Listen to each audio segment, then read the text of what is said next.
আকাশ ছোঁয়া আকাশ ছোঁয়া इंकी पिंकी पंकी तेरी बॉटल हेलो गाय देखो ना गाय देखो ना गाय देखो ना তুই এখান থেকে লাফ দিবি কেন?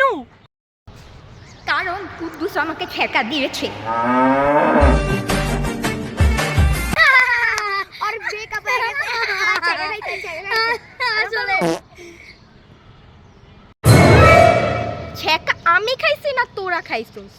তোগো কাহিনী দেখা তো আমারই এখন কষ্ট লাগতেছে। এতক্ষণ তো যাও চিল মুডে ছিলাম, তোগো কাহিনী দেখা তো আরো এখন কষ্ট লাগতেছে আমার।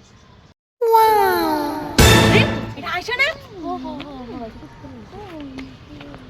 কি রে শুনলাম লাইসা নাকি ছেঁকে খাইছে? আরে হো তুই আম দেখো ওরে 100 বার কইছিলাম কুদ্দুসের লগে প্রেম করিস না তাও ওই প্রেম করছে লাস্টে যা ছেকা খায় ব্যাক হয়ে গেছে। ই কুদ্দুসের লগে প্রেম করছে? ও এন্ড বুঝ এখন বুঝ ঠেলা কেমন কইছিলাম করিস না। ঠিক আছে একদম ঠিক আছে, আল্লাহ উচিত শিক্ষা দিছি। আসলে পোলাপান অনেক খারাপ হয়ে গেছে, অল্প বয়সে পাইকে গেছে। যাই আমি বাসায় যাই, আমার পোলাপান ডিরে যা দেখিকা আমার পোলাপান আপনার বলার আগে ঠিক করে আনগা।